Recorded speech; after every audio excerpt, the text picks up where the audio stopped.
All right, Mike Swenson here with Real Freedom, and we have another wonderful guest today. We have Reyna Rousseau, and she is here to talk about her journey towards financial freedom.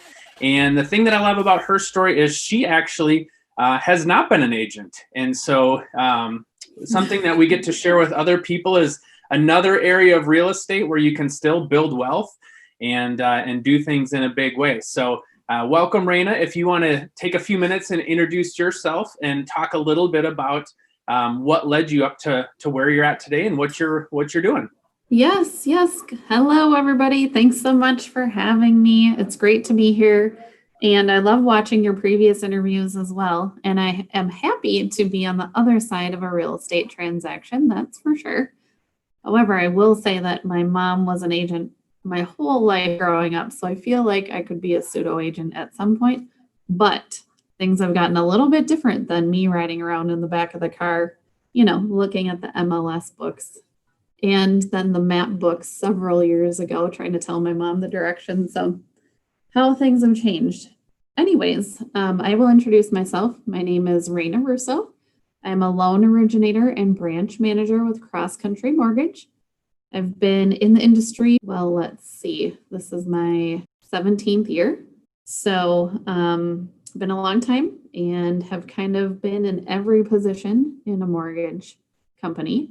Starting in college, I took an internship with Wells Fargo Home Mortgage and just kind of evolved from there. So I started in closing and then processing and then managing a team all the way up to being kind of like a junior originator on a joint venture with Wells Fargo. And then Wells Fargo kind of went away with their joint ventures. And I thought, I can do this within Wells Fargo. I know every single aspect of a back-end process. Now I just need to find those people that actually want to buy a house or want to refinance. So started my journey, had a nice little savings because the agent mother that I had always told me, be sure that you have at least 6 months of savings in this business because you never know what's going to happen to the market. So I did. And I used that money to start my adventure on the sales side and opened up my own branch. And then from there, just kind of built my business into what it is today. So what was it for you then, obviously growing up in real estate? You would have had opportunity to be an agent. So what is it that you like about being on the lending side versus being on the agent side? Yeah, that's a great question. So I went to the College of St. Catherine. And I always had an interest in finance. And so I was going to their business school and checking out maybe some medical sales or business to business sales. They also had a financial sales major, and that all of that really interested me. And I knew that I could work the numbers and make an impact there. And really just kind of math and numbers came like second nature to me. Mm-hmm. I also had no interest in hosting open houses on Saturdays. Mm-hmm. So really lending was kind of a natural fit for me, even though, I had seen the ups and downs of the market from the agent side. I knew that I had that business background as well. And I could take the two, put them together, and just kind of build my own business within a business, which was important to me. Mm-hmm. Yeah. So talk a little bit about then your future. What does it look like to you when we talk about, financial freedom and building wealth? For some people, it's a number. For some people, it's a certain amount of income coming in every month to where they really have the ability to choose what they want to do and how they want to spend their time.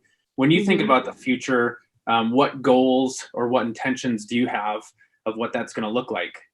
So that's a great question. So I've always felt like diversity in your income is important because as we know in this industry and lots of other industries follow. So we have insurance, we have title companies as well that are impacted on how the real estate market is doing. I feel like we have to have some diversity, and that's what we're trying to work on for our family. So not only, mortgage is my first passion. Of course, I'm always going to have my business. I'm always going to work at that full time. But my husband and I have said, okay, we need to kind of diversify where our income is coming from because we have a strong retirement goal. We worked hard when we were young.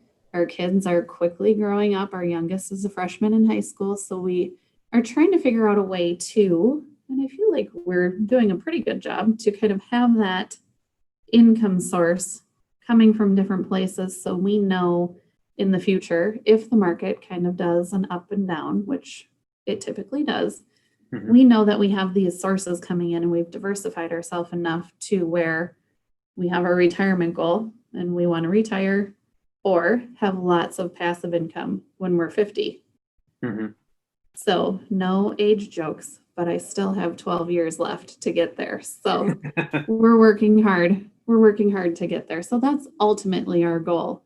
And we kind of diversify through rental properties, through our own businesses that we run now, and then through maybe some, fix and flip properties along the way, things like that. So we kind of have that income in the future.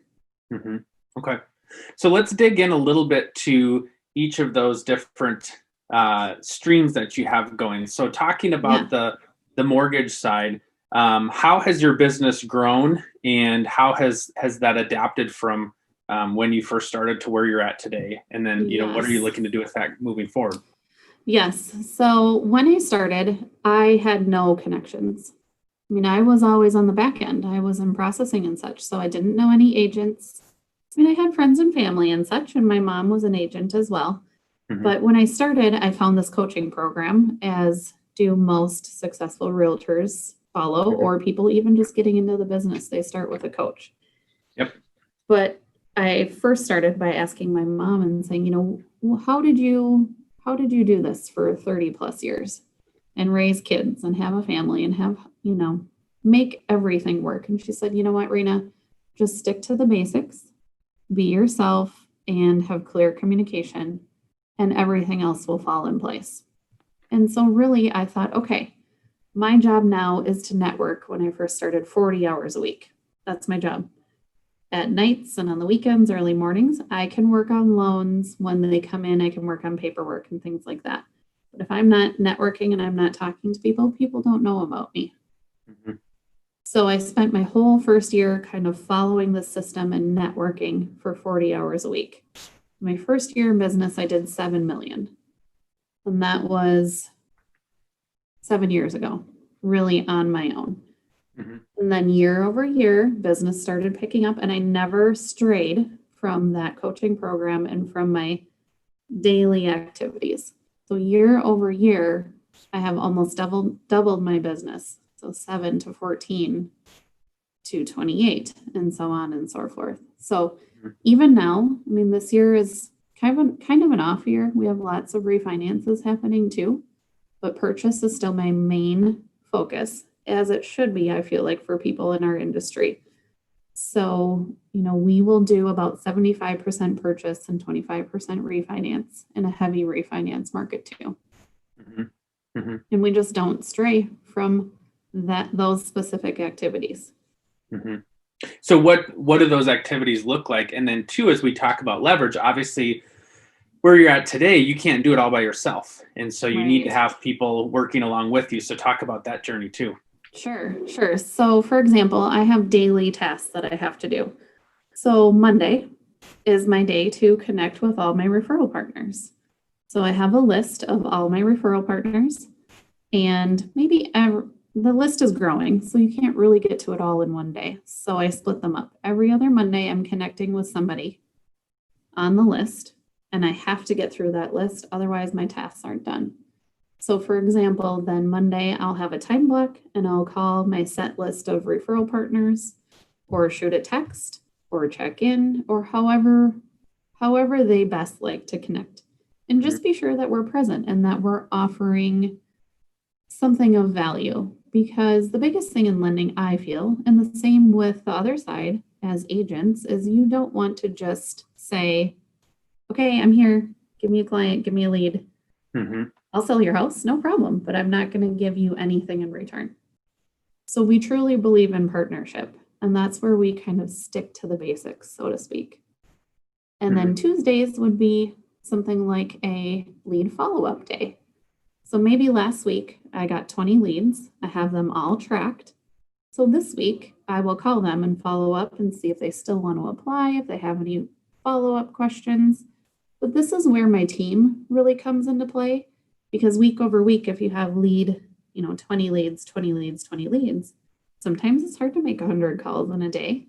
And you have to keep track of what those people's needs are. So this is where kind of building a team for the front end of the process was important. So we're sure that we're servicing those people. And leads don't really do you any good if you don't follow up. We have to make sure that we just don't lose sight of those people that maybe need some service, but just don't know exactly what they need. And that's what we're there to do, is to help them. Yep. And then Wednesdays would be like a pre-approval follow-up day. If somebody has a pre-approval and they've been house hunting for 3 weeks and they're just not getting offers accepted or whatever it happens to be, then we follow up and say, what can we help you with? What are you seeing? Have you met any frustrations? Just kind of keep that relationship together. And so 5 days a week, we have our set process. And that's where, like I said, the team kind of comes into play. But then also, after we have the loan in place, we have a team to kind of help with that as well, because you have 300 plus steps to take care of during a mortgage process. So, from the time you get your purchase agreement accepted to the time you go through underwriting into closing, there's lots that happens on the back end. And that gets to be too much for one person. So, for example, I have Sean and Paula on my team. And if you've worked with us before, you know who they are. So you have the 3 of us that just work directly with you and your client. Or if you're a client, then you know exactly who is doing what on your loan too. Yeah. And too, it's good because you're out running around, meeting with people, attending closings, different things like that. It's nice to know you already always have somebody behind you to be able to take care of stuff when people are sending in documents and doing all that. So it's having that person that's consistently there, consistently accessible to help when you're out running around too. Exactly. Because our underwriters are working, during business hours, and you're out house hunting, not during business hours, because you also have to work. So we always have somebody kind of working through the process and working on things at the appropriate time. Yeah.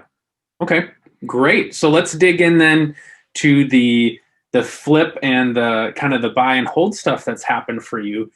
Talk about what that looks like and how you got into that and how it's grown. So yes, we kind of got into it on accident a little bit. I mean, it always was a goal to maybe have several properties that were rental.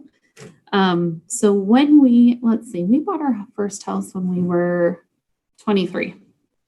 And so then, of course, as it happens to sometimes newly married couples, our family started expanding and we were quickly out of space. So I think we had our first house for 4 years. It was a townhome, and the market we bought in 2005. So, great time to purchase your first house. Same with us. We were 2006. Yeah. So we held on to that while we bought our new place. And we still have it today. And then we were easily cash flowing a few $100s every month. At first, I thought, if we can break even, that's fine. And we did, probably for the first year or 2. But again, we had our savings, we had our nest egg. And so we still have that property. And then along the way, somebody would approach us and say, hey, for example, our first flip that we did, somebody approached us and said, do you know anybody that would purchase this house? My friend's parents, they went into a nursing home. It's in serious disrepair. They don't have time to deal with it. Do you know anybody that would buy it? And we thought, well, maybe we should check into that. And we did. And so that was our first flip opportunity. So now we're 2 properties in. And I thought, okay, we have a rental and now it's cash flowing very nicely. We've had that property for 16 years, and that property is going to stay with us for quite some time. And then we quickly did our first flip, and that was really easy, and we made money. Lots of people are like, it's your first one, don't expect to make a lot of money. We didn't make a lot of money, but we made enough to make us feel comfortable, like, hey, we should check into this. Mm-hmm. And so really just through word of mouth and talking to everyone we know, friends, family, agents, saying, hey, if you by chance see a property that comes on the market where we could fix it and sell it a few months later, maybe depending on the scope of work, that would be something we're interested in. Or if it's coming on the market or it's a family that's in need of maybe getting rid of a property for whatever reason, and it only needs a little bit of work, then we would buy it and hold it and rent it and essentially just kind of create that passive income or that rental income. And so we have 6 properties now. It's by no means a huge real estate portfolio, but I feel like it's a lot for a family, a young family. And then we also have done a fix and flip program through a local lender, or after a while, we have some cash available too to kind of, work on those repairs that we're making, I suppose. And so now we're up to a total of 17 between rentals and flips that we've completed. And then outside of the first one that you did when you bought your first townhouse, all of this has happened within just the last 3 years, right? Yeah, it's been 3 years. So 3 years of the craziest real estate market, and then 3 years of us kind of diving in headfirst on the fix and flip process too. Yeah, that's awesome. And then to think too, that's the power of being in the real estate industry. And the thing that I want people to really latch onto is all your homes came either through you finding them or referrals, which are people that you're already working with.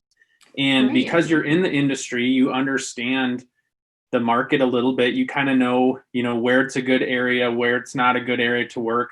You know the numbers, obviously, and what that looks like to fix it or to decide to hold on to it.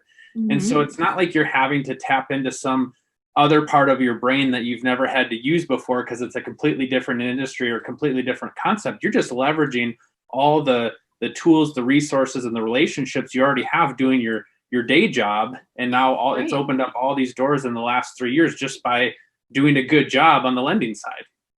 Right. And it really is just through networking and conversation.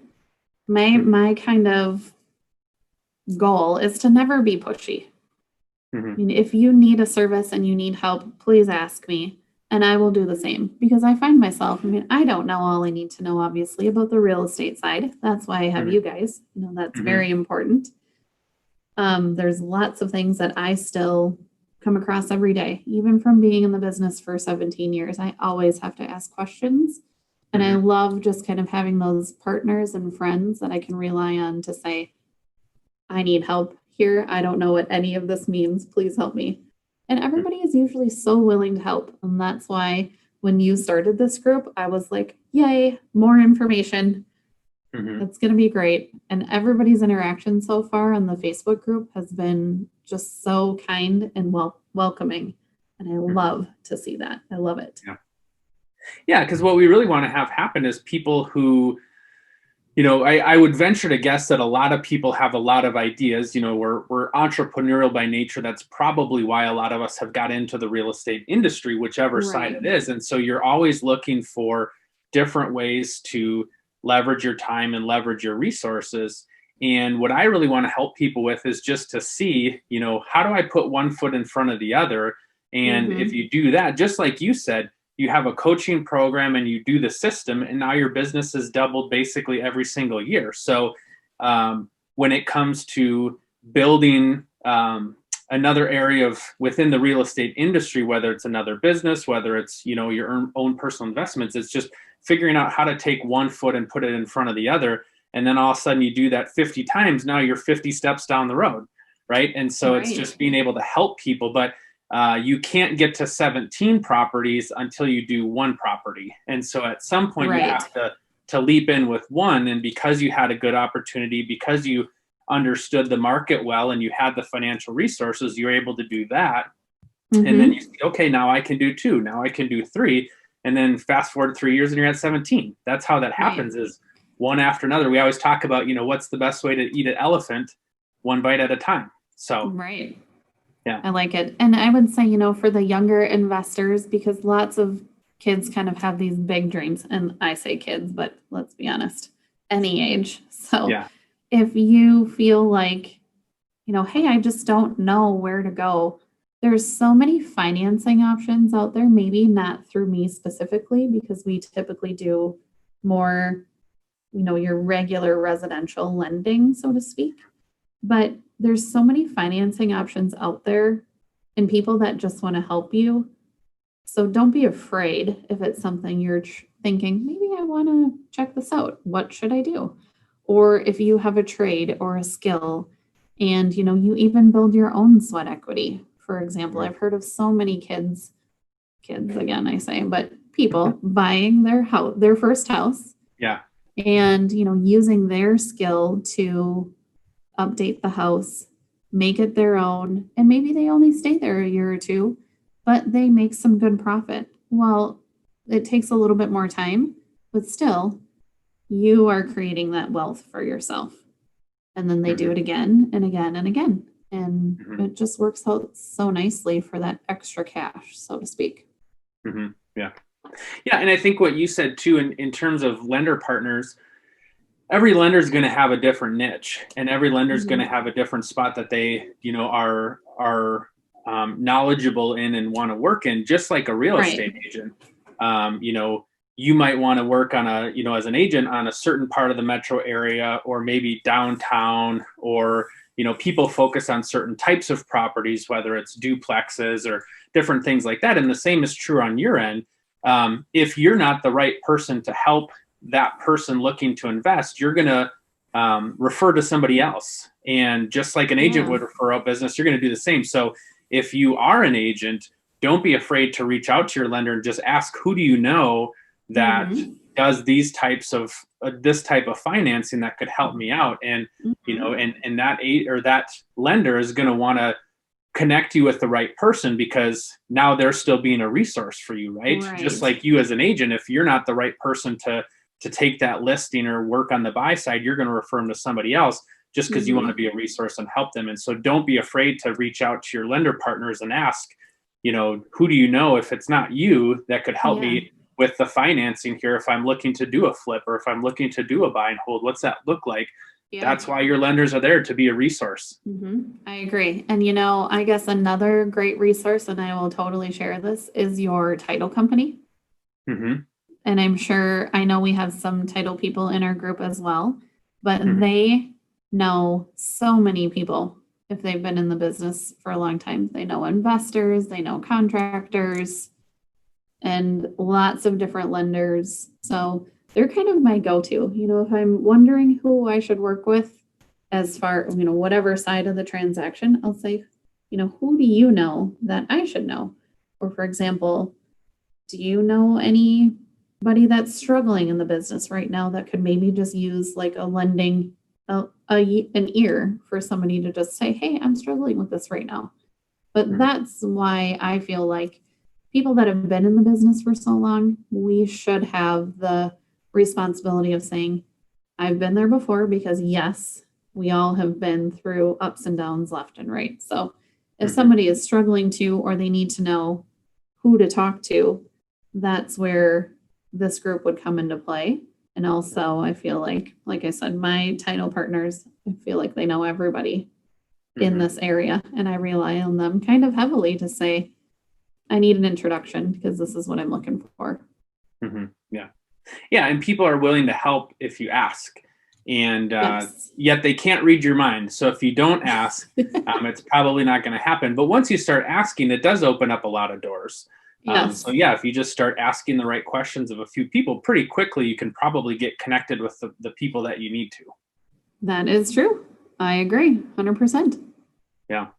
Okay. So anything else? So as you think about where you're at today, and by the time you hit 50, what is going to be your goal here moving forward? Continuing to add more properties, continuing to grow your business. Anything else that you want to share of what you're working on or what you're looking to do in the future? Yeah. Yep. So I would say the biggest thing for us is creating that diversity. So one thing that we have done to kind of help with our rental properties, so to speak, in some sort of tax flow, because I have a great CPA that has said this is something that will definitely help all of your different income sources. Because as a lender, I'm W-2. My husband works also as a W-2, but as a government employee. So we have two very different ways of making our income. I'm commission, he's salary. We have our rental properties. He also has created an LLC for a lawn care business. So we also have that to kind of help, with the expenses of our rental properties too. Our goal is to expand that a little bit. Ideally, by the time we retire, the goal is to have somewhere around 20-ish properties. We'll see what our energy level is by that time, but we're hoping that's where we would be. And then, still obviously continuing in the lending business. 17 years in the business. I've had a great time, but still expanding our team. So we have actually 17 people that work on our team at CrossCountry Mortgage. And that comes in the form of originators, assistants, processors, hopefully looking to hire our own underwriter as well. So continuing to expand in a time of being busy so we can be sure to support all of our clients that we have now. And then also continuing our core activities. So if the business does slow down at some point, we still are as busy as we want to be because we've been doing all of those activities. So I guess I would say too, for those of you that want to potentially, work on your investing, work on whatever part of the industry is your specialty. I'm always willing to answer questions or just have a coffee talk or a conversation to say, hey, here's what I know. Here's all the mistakes I've made, because we've all made plenty, but I think mistakes are good because you really learn from that. I never think that if somebody has an experience where they consider it negative or something went wrong, so to speak, it's just a learning opportunity, because the best thing you can do is fix it. And I think that's the greatest attitude to have in this business too, because no one transaction is the same. And we are learning that as guidelines keep changing, interest rates go up and then immediately fall to the floor. Properties are different, prices are different, appraisals are different. So I think it's important to kind of have as many conversations as you can with like-minded people in the industry. And just to remind folks, you guys can also help with mortgages in other states too, right? Oh yeah, absolutely. I'm licensed in 11 states myself. And we have several partners within the company that are licensed in states that we are not. So of course, we always have somebody that can lend in every state. Yeah, because I think sometimes we may think of lenders like we may think of agents. And so some agents, depending on where you live, you might have two licenses if, here in Minnesota and Wisconsin or something like that. But lenders have lots of licenses in lots of states. So just if you have clients that are moving, you'd be more than happy to help in all those different states as well. And once again, just like the referrals we talk about, if not you can find somebody that can help them out. So you don't have feel like if I'm moving to Florida, as lots of people in Minnesota like to do, that I have to go find somebody down there in Florida. You can help us with helping with Florida. Yes, of course. It makes sense in Minnesota for all of our snowbirds to have Florida and Arizona, for example. Lots of our clients eventually end up either downsizing in Minnesota and buying their primary home in that warmer state. We're always available for those sorts of things. Lots of stuff is virtual, lots of stuff is online. I totally get it, but we have several locations in Minnesota as well as across the country. If you want that face-to-face, there's always somebody available. Mm-hmm. Great. Okay, so as we wrap up, then anything that you want to plug for us? How do folks get a hold of you? Or if maybe there's people that have real estate opportunities for you as well, how do they reach out to you? Yeah, I appreciate that. So you can always call me. My direct cell phone is my only number. I do have an office number too, but if you want to get a hold of me, please give me a call on my direct cell. It's 651-226-4863. And then you can always email me and we will put that below. Mm-hmm. We'll have it ready for you. But I always appreciate a coffee talk or just to get to know like-minded people in the industry. That's most important to me. Wonderful. So thanks so much for sharing your wisdom and thanks so much for being on. I appreciate it, Mike. Good to see you. We'll see you soon.